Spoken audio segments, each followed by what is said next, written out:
Sasaki Kojiro was fuming. After all, he was one of the greatest swordsmen who ever lived. His technique so precise and deadly it could cut a bird in half mid-flight, and he was standing there like a fool, waiting for his opponent, who clearly didn't know the meaning of honor. But then he finally arrived. The tardy and unkempt samurai walked through the thick morning fog, brandishing his weapon, a freshly carved wooden sword. Kojiro saw red. The lump of oak was salt to the wound. Without hesitation, he lunged at the man. The demon of the western provinces unsheathed his blade, ready to maim the disrespectful samurai. But the man calmly moved out of the way. In one swift motion, the last few inches of the wooden sword connected with Kojiro's skull, breaking his face and will. Silence fell over the area as Kojiro's body slumped to the ground, motionless in defeat. Though he carved the wooden sword to be longer than Kojiro's famous blade, it wasn't the few inches that determined the man's victory. It was his philosophy, and in mere moments Miyamoto Musashi secured himself as the greatest swordsman in the land of the samurai.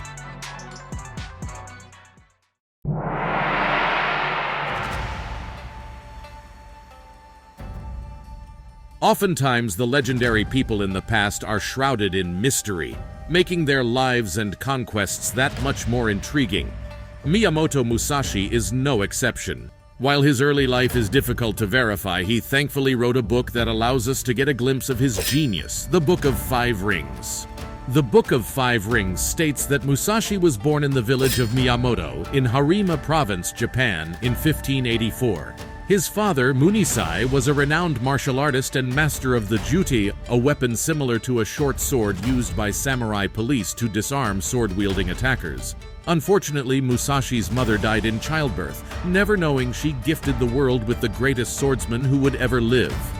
Musashi's early years were challenging. His father frequently treated him harshly, perceiving the young boy's confidence as arrogance. At just 8 years old, Musashi decided to leave his home and stay with his uncle at a Buddhist temple. During his childhood, Musashi struggled with a skin condition known as eczema. It manifested as dry, scaly skin that could be painful and itchy depending on his surroundings.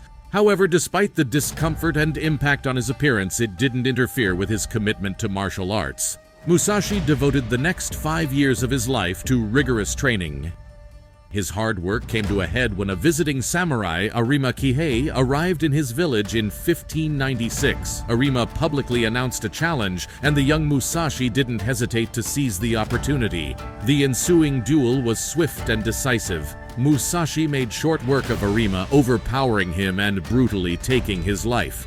The fight was not a display of refined swordsmanship, but rather a raw, unchecked onslaught, giving the impression that Arima was merely caught in the crossfire. However, even at this early stage, Musashi's battle and duel philosophy was at play, to win by any means. Leaving the village of Miyamoto, Musashi embarked on a journey that would cement his legacy as a peerless warrior.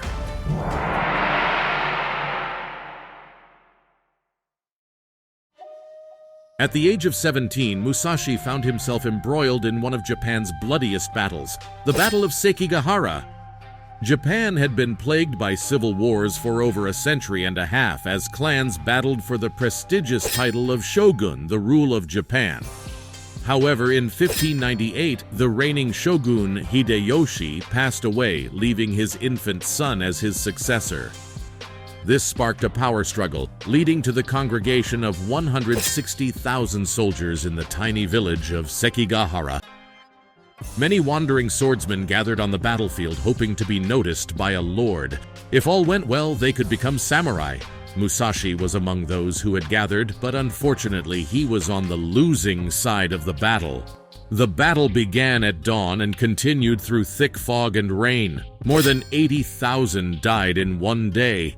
Soldiers' heads were cut off and stacked in great piles, adhering to the samurai tradition during warfare as undeniable proof of victory.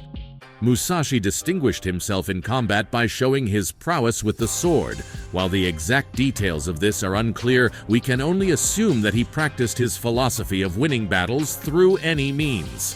Unfortunately, since he was on the losing side, Musashi went on the run after the battle. While he was unsuccessful in trying to become a fully fledged samurai, he gained invaluable experience in the art of combat. For the next 4 years, Musashi practiced his skills and wandered around Japan. That was when he developed his two-sword technique, turning it into a deadly martial art.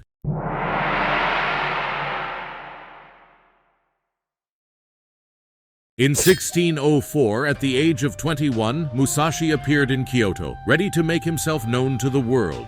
Kyoto, after all, was the center of the Yoshioka martial art, the official martial art of the shoguns. Standing in the heart of the city was the elite school of Yoshioka, headed by Yoshioka Seijuro. Musashi knew his next target.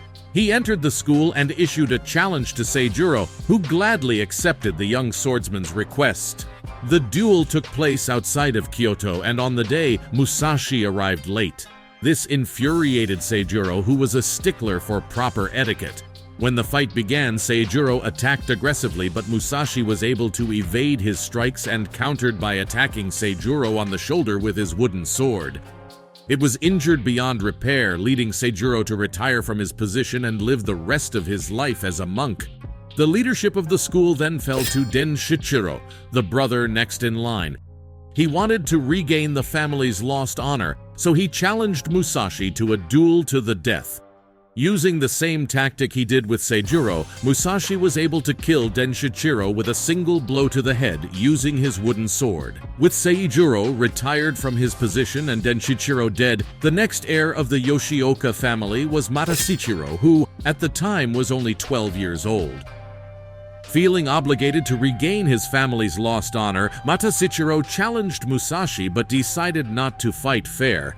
He had heard about Musashi's tardiness in duels and concocted a plan that would secure his win. After arranging the duel to be held at night in a private location, Matasichiro marched early with his small army to ambush Musashi. However, Musashi knew battle psychology better than anyone. He was already at the location observing Matasichiro's intentions to cheat, and so he waited for the perfect opportunity. Musashi then leaped from the shadows and ran toward Matasichiro. Dodging through the surprised mercenaries, Musashi reached the young boy and struck him down. Chaos broke out. Musashi fought through the overwhelming mob, slicing away at his enemies using his infamous two-sword technique. In his book, Musashi showed his battle prowess by emphasizing how to deal with multiple opponents.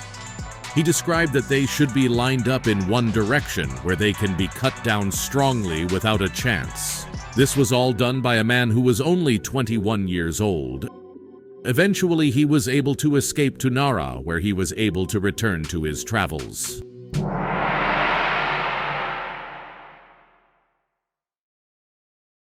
Over the next several years, Musashi undertook what is known as a Musha Shugyo, a warrior's pilgrimage.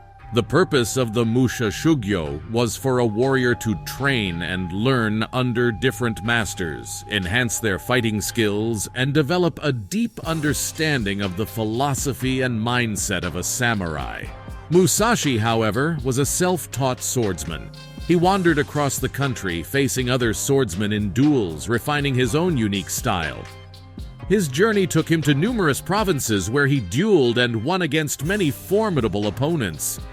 His philosophy, to win at all costs, combined with his two-sword technique, proved to be an invincible combination. During this time, he fought in more than 60 duels without suffering a single defeat. His victories weren't always well received. Often they resulted in antagonizing local samurai and even led to attempts on his life. But Musashi always prevailed.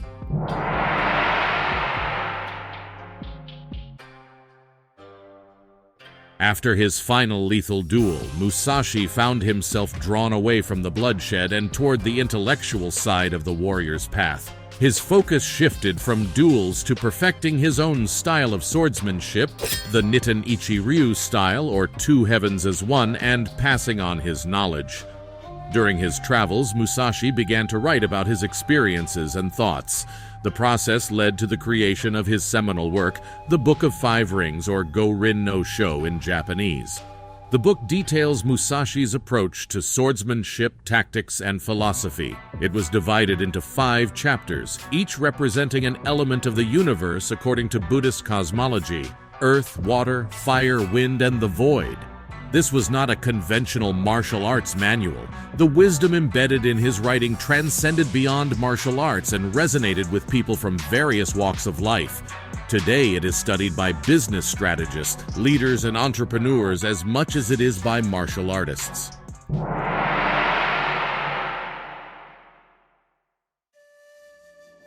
As Musashi aged, he gradually withdrew from the life of a warrior and turned to mentoring, sharing his invaluable knowledge and experience with the new breed of warriors.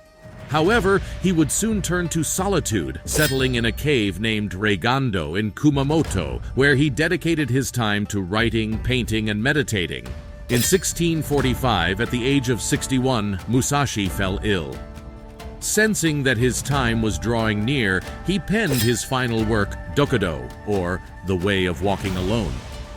In it, he laid out 21 precepts to live by, a guide to self-discipline and personal growth. He handed this to his closest student, along with the Book of 5 Rings. Miraculously, the original manuscript for his Dokudo is still preserved today. Soon after, Miyamoto Musashi passed away, leaving behind a legacy that would continue to inspire millions of people centuries later. Even though he defeated 60 opponents and lived a significant portion of his life dueling, Musashi was not just a skilled swordsman, he was a philosopher, a strategist, and an artist. His philosophy and teachings continue to be relevant and influential even today, proving that his mastery extended beyond the blade of his sword. The story of his life serves as a testament to his genius, painting a vivid picture of the greatest swordsman in the land of the samurai. We hope today